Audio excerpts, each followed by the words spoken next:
안녕하세요. 일신사입니다. 저희 채널에는 신박한 사연들이 많이 있으니 많은 분들의 구독 부탁드립니다. 이번 사연은 쓰니님을 찾아온 못된 전시모에게 사이다 막말을 하고 통쾌해하고 있다는 사연인데요. 함께 보시겠습니다.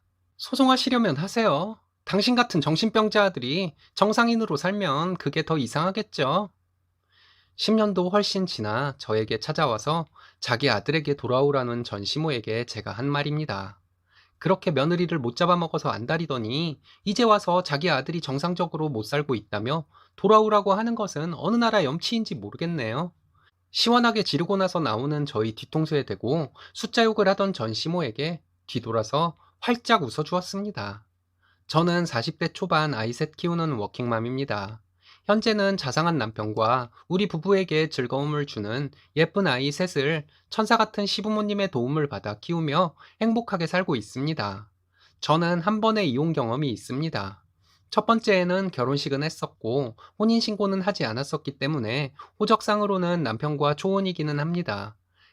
그래도 결혼식과 사실혼 기간이 있었으니 재혼은 재혼인 것이죠. 전 남편과 아이가 없는 상태에서 이혼하게 되었습니다. 전 남편을 만난 것은 제가 21살 때였습니다. 그때 친정아빠가 몸이 안 좋으셔서 병원에 장기 입원 중이셨어요. 22살에 저희 아빠는 급격히 상태가 안 좋아지셨고 먼 여행을 떠나셨습니다. 저는 엄마에 대한 기억이 없어요. 저희 부모님은 제가 아주 어릴 적에 이혼을 하셨거든요. 아빠가 돌아가시고 저와 언니만 남게 되었습니다. 저희 언니는 조그만 가게를 운영하면서 형부와 함께 조카들 키우며 행복하게 살고 있어요. 저도 예전부터 큰 거 안 바라고 딱 우리 언니처럼만 살면 좋겠다고 생각해 왔습니다. 전 남편은 저와 동갑이었습니다. 빠른 년생이라 저보다 학년은 한 학년 위였어요. 21살에 전 남편을 만나 연애를 하기 시작하고 2년 조금 안 되어 전 남편은 저에게 결혼을 하자고 했습니다. 저는 아직 나이도 어리고 아무것도 모르는 학생일 때라 어쩔 줄 몰라 하고 있었는데 자기네 집이 넉넉하니 몸만 오면 된다고 하더군요. 자기네 집에서 다 준비할 것이라고요. 저는 어쩔 줄 모르겠어서 저희 언니에게 말했더니 저희 언니는 한사코 말렸습니다. 언니는 저에게 대학교 졸업하고 직장 다니면서 돈 좀 모으고 해서 30살쯤에 결혼하면 딱 좋을 것 같다고 말했어요. 저에게 피부치라고는 언니밖에 없었기 때문에 저는 언니 말을 따르고 싶었습니다. 그래서 전 남편에게 말했는데 전 남편은 제가 혼자 사는 것이 불안하다고 하면서 계속 결혼하자고 했습니다. 저는 언니가 자주 찾아오니 불안해할 필요 없고 학교 다니랴 알바하랴 정신없이 바빠서 혼자 사는 줄도 모르고 살고 있다고 말했습니다. 혼자 사는 것이 편한 점도 많다고 했고요. 그때 속으로 내가 결혼하면 우리 아빠 재산은 어떡하지? 하는 생각도 많이 했습니다. 전 남편에게 시간을 가지고 천천히 우리 관계를 발전시켜 나가자고 했습니다. 나중에 알게 된 사실인데 전 남편은 어머니에게 무조건 결혼하고 싶다. 여자친구인 저희 사정이 이러이러한데 엄마가 딸 하나 생긴다고 생각하고 받아달라. 이렇게 매일 조르고 있었다고 합니다. 하도 아들이 졸라대니 어머니는 어디 한번 만나나 보자고 하셨고 저는 어머니를 뵙게 되었습니다. 그냥 단순히 남자친구 어머니께 인사를 드린다고 생각했어요.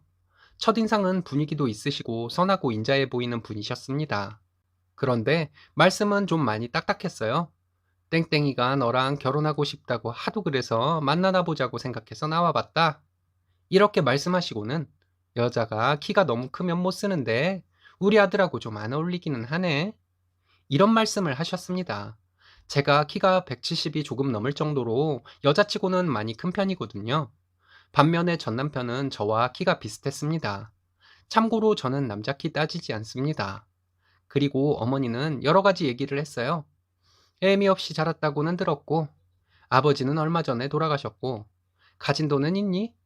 결혼하면 집안일만 할 거니? 이런 것들을 물어봤습니다. 저희 집안 사정에 대해 나쁘게 말하지는 않더군요. 그리고 전 남편을 통해 어머니가 결혼을 허락했다는 얘기를 듣게 되었습니다. 신혼집을 따로 해주기는 좀 그렇고 전 남편의 집 2층에서 생활을 하게 되었어요.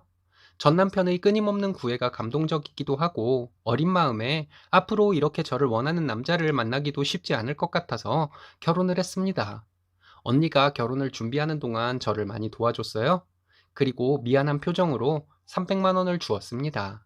그 돈으로 저는 시부모님 선물과 한복을 해드렸습니다. 결혼식 당일에 시어머니의 본성을 살짝 맛보게 되었습니다. 저는 그때 23살이었어요. 당시 결혼식에서 신부가 머리를 푸는 것이 유행이었고, 저도 그때 머리가 길어서 머리를 묶지 않고 유행을 따랐습니다. 전 남편도 만족했고 화장도 청순한 느낌으로 했어요. 신부 대기실에서 지인들과 친구들이 와서 이쁘다고, 잘 살라고, 축하한다고 등등 덕담을 듣고 있던 중이었는데 갑자기 어머니가 오더니 깜짝 놀라더군요. 제 머리를 지적하면서 신부는 머리를 깔끔하게 다 넘겨서 묶어야 한다고 하셨습니다. 그리고 저에게 무슨 미스 코리아 나가냐고 하더니 얼른 머리 하라고 하는데 저는 아무 생각도 안 나고 그저 멍했습니다. 어머니의 성화에 머리와 화장을 다시 했습니다. 신부 측 혼주석에는 언니와 형부가 앉아 있었어요. 그리고 저희 결혼식에 참석한 친척들이 몇 명 되지 않았습니다. 그래도 다행히 친구들 중에서 제가 가장 먼저 결혼을 하는 것이라서 그런지 고등학교 동창들이 엄청 많이 왔어요. 결혼식에 온 하객들이 수군거리고 있다는 것을 느꼈습니다. 신부 측 혼주석에는 젊은 부부가 앉아 있고 하객들 중에 친척 어르신들은 별로 없고 신부 친구들만 잔뜩 있으니 신랑 측 하객들이 수군거리는 것은 당연했을 수도 있습니다. 예식 중에 어머니 표정을 살짝 봤는데 기분이 많이 안 좋은 표정으로 계셨어요. 결혼식을 마치고 시댁으로 들어갔습니다. 학생 신분이었기 때문에 신혼여행은 잠시 미뤄두었다가 나중에 가기로 했어요. 다음날 어머니는 아침 6시부터 저를 조용히 깨웠습니다. 그리고 아침 식사를 차려야 한다고 하시면서 머리 단정하게 묶고 한복을 제대로 갖춰 입고 나오라고 했습니다. 나물 3가지와 맑은 국, 김치와 야채 등 반찬이 참 많았습니다. 첫날은 어머니가 다 했고 앞으로 이런 식으로 식사를 차리라고 하더군요. 나중에 전 남편에게 물어보니 저희가 결혼하기 전에 아침 식사는 부모님 2분이서 드셨는데 찌개 하나, 국 하나 정도만 하고 김치를 놓고 드셨다고 하더라고요. 다음 날부터 제가 아침 식사를 차렸는데 시어머니의 잔소리가 시작되었습니다. 짜다, 싱겁다, 뭐 하나 어머니 마음에 드는 것이 없었습니다. 아침 식사 때부터 시작해서 저녁까지 저는 여러 가지 이유로 혼나기 바빴습니다. 얼마 지나지 않아서 어머니는 저에게 바로 아이를 낳고 학교를 그만두라고 했습니다. 저는 아이가 생기면 휴학이라도 하겠지만 당장 그만두고 싶지는 않다고 말했더니 엄마 없이 자란 것과 가정교육 등을 운운하면서 말대꾸한다고 난리를 치셨어요. 점점 드러나는 시어머니의 본색에 마음의 상처를 많이 입었지만 언니에게는 말하지 못했습니다. 부모님도 안 계시고 항상 동생 걱정만 하는 언니가 속상할까 봐요. 전 남편에게 어머니 때문에 힘들다고 얘기를 해봐도 아이만 생기면 다 끝날 일이라고 별일 아닌 듯이 말하더군요. 임신 소식이 없는 것으로 어머니는 말끝마다 구박을 하셨습니다. 제가 몸에 무슨 큰 문제라도 있는 사람으로 몰아가시더군요. 산부인과에서도 저에게 별 문제가 없다고 했는데 1년이 되도록 아이는 생기지 않았습니다. 지금 생각해보면 학교 다니면서 집안 살림을 다 하고 어머니의 모진 소리도 감내하며 살았으니 그때 스트레스가 이만저만한 것이 아니었을 거예요. 그래서 아이가 안 생겼던 것이었겠죠. 어머니는 전 남편이 외동이라고 저에게 최소 아이 셋을 낳으라고 했습니다. 그러다가 결혼한 지 1년 좀 넘어서 임신이 되었어요. 임신이 된 상태에서도 집안일과 어머니의 시집살이 막말 등은 제가 감내해야 할 몫이었습니다. 임신 사실을 알게 된 지 얼마 안 되었을 때 1층에서 시어머니의 불호령이 들렸습니다. 빨리 내려오라고 소리 지르는 어머니의 목소리에 급하게 계단을 내려가다가 저는 엉덩방아를 찧으며 넘어졌는데 그 일로 유산을 하게 되었습니다. 속상한 마음으로 병원에서 집으로 돌아왔는데 유산을 했다고 하니 어머니는 저에게 성질을 내시면서 나가라고 하더군요. 어차피 해온 것도 없고 혼인신고도 안 했으니 옷까지만 챙겨서 몸만 나가라는 것이었습니다. 너무 기운이 빠져서 대꾸할 기력도 없이 저는 그대로 살던 집으로 갔습니다. 저는 집에 도착하자마자 잠이 들었고 일어나 보니 하루를 넘게 잤더군요. 자고 일어났더니 몸은 개운했지만 걱정이 앞섰습니다. 일단 언니에게 전화해서 상황 설명을 했고 전 남편에게 전화를 했더니 저에게 외박을 했다고 있는 성질 없는 성질 다 내더라고요.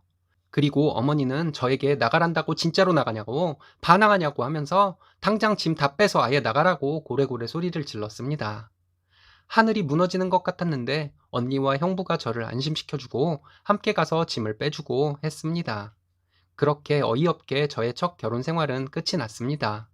그 후에 학교를 졸업하고 직장을 다니다가 29살에 지금의 남편을 만났습니다. 운동을 하다가 만났는데 저에게 적극적으로 관심을 보이더군요. 진심으로 다가오는 그 사람에게 저도 마음이 생겨서 일단 제 과거부터 얘기하고 더 이상 다가오지 말라고 했습니다. 본인은 상관없다고 하면서 계속 연애 한번 해보자고 해서 저도 마음을 완전히 열게 되었어요. 지금의 시부모님을 만나기 전에 저는 남편에게 제 과거를 꼭 먼저 말씀드려 달라고 했습니다. 처음 배웠을 때 시부모님은 전시댁을 욕하시면서 어떻게 그렇게 어린아이에게 모질게 굴 수가 있냐고 하시면서 저를 위로해 주셨어요. 그리고 저희에게 얼른 결혼하라고 하셨습니다. 시골 분들이신데 오히려 더 열린 사고를 하시는 분들 같았습니다. 그리고 저희는 결혼을 했는데 제가 두 번째 결혼인 것을 남편이 배려해주며 스몰 웨딩을 제안해서 그렇게 하게 되었습니다. 저희는 허니문 베이비로 첫째 딸을 낳았습니다. 그리고 예쁜 둘째 딸을 낳았고 세 번째로 아들을 낳았어요. 아이들이 조금 커서 일을 시작하게 되었는데 운 좋게 좋은 자리에 들어갈 수 있었습니다. 그러던 중에 모르는 번호로 전화가 와서 받아보니 전 남편이었습니다. 이혼한 지 10년도 훨씬 지났는데 말이죠. 저에게 이것저것 묻더군요. 잘 사는지, 재혼했는지 등을 묻길래 사실대로 말했습니다. 그리고 본인은 혼자 산다고 하면서 그때 자기가 줏대 없이 자기 엄마 말만 들었던 것이 큰 실수였다고 하면서 미안하다고 하는데 저는 행복한 결혼 생활을 하고 있으니 더 이상 연락을 안 했으면 좋겠다고 말하고 전화를 끊었어요. 그리고 며칠 뒤에 전 시어머니가 전화를 했습니다. 집에 한번 오라고 하더군요. 저는 그곳에 갈 이유가 없다고 말하고 전화를 끊으려고 했는데 꼭 할 말이 있다고 하셨습니다. 어쨌든 저는 싫다고 하고 전화를 끊었어요. 그런데 그 다음날 전 시모가 어떻게 알았는지 저의 직장으로 찾아왔습니다. 저는 당황해서 카페로 모시고 갔는데 정말 어이없게도 저에게 다짜고짜 다시 돌아오라고 하더군요. 본인 아들이 저와 헤어지고 나서 지금까지 제대로 된 생활을 하지 못하고 있다고 하길래 저는 재혼을 했고 아이도 셋이나 있다고 말했습니다. 그분은 제가 재혼했다는 사실은 모르고 있었나 보더라고요. 그 무개념 본성이 어디 갈까요? 전 시어머니는 표정이 확 달라지더니 저에게 결혼식 때 쓴 돈을 돌려달라고 성질을 부리더라고요. 저는 더 이상 대꾸조차 하기 싫어서 그냥 일어나서 나오려고 하는데 저에게 본인 아들 인생은 어쩔 것이냐고 결혼 생활 중에 바람나서 집 나가고 결혼한 것이 아니냐고 하길래 다시 자리에 앉았습니다. 이혼하고 5년도 넘어서 재혼을 했는데 말 같지도 않은 소리 하지 마시라고 했습니다. 그리고 내가 그 더러운 집에 사는 동안 무급으로 식모살이 했던 것에 대한 보상을 요구하지 않았는데 그거나 다행으로 생각하라고 했어요. 그리고 당신 아들은 내가 망친 것이 아니고 본인이 망친 것이니 잘 생각해 보라고 했습니다. 그리고 일어나서 나오는데 저에게 소송이라도 해서 피해 보상을 꼭 받아낼 것이라고 하더라고요. 세월이 얼마가 지난 일이고 책임은 본인에게 있는데 정말 어이없었습니다. 제가 돌아서서 마음대로 하시라고. 당신은 정신병자가 틀림없다고. 정신병자 아들이라 당신 아들이 지금 그렇게 살고 있는 것이라고 말하고 나왔습니다. 60도 넘은 사람이 제 뒤에서 숫자 욕을 하고 있더군요. 그리고 한참 뒤에 외출했다가 정말 우연히 전시모를 길에서 마주쳤습니다. 저희 가족을 보고 놀라더군요. 저는 생글생글 웃으면서 바라봐 주었습니다. 이런 일들이 있고 나서 마음이 더 많이 가벼워졌어요. 아닌 척을 하고 살았지만 전 남편과의 결혼 생활이 제 마음속에 꽤나 상처로 남아 있었던 것 같습니다. 이젠 통쾌하기까지 합니다. 시부모님은 근래 들어 웃음이 많아진 저에게 웃는 모습이 참 예쁘다고 말해주시네요. 내 부모님이 좋다고 하시니 더 웃어야겠죠. 긴 글 읽어주셔서 감사합니다. 지옥에서 탈출해서 천국에서 살고 계시네요. 정말 잘 되었습니다. 이제 가족들과 행복하게 사시기만 하면 되겠네요. 오늘의 사연은 여기까지입니다. 재미있으셨다면 좋아요, 구독 부탁드려요. 일신사는 여러분들의 사연으로 제작됩니다. 많은 사연 제보 바랍니다. 여러분들의 사연은 아래 메일 주소로 부탁드려요.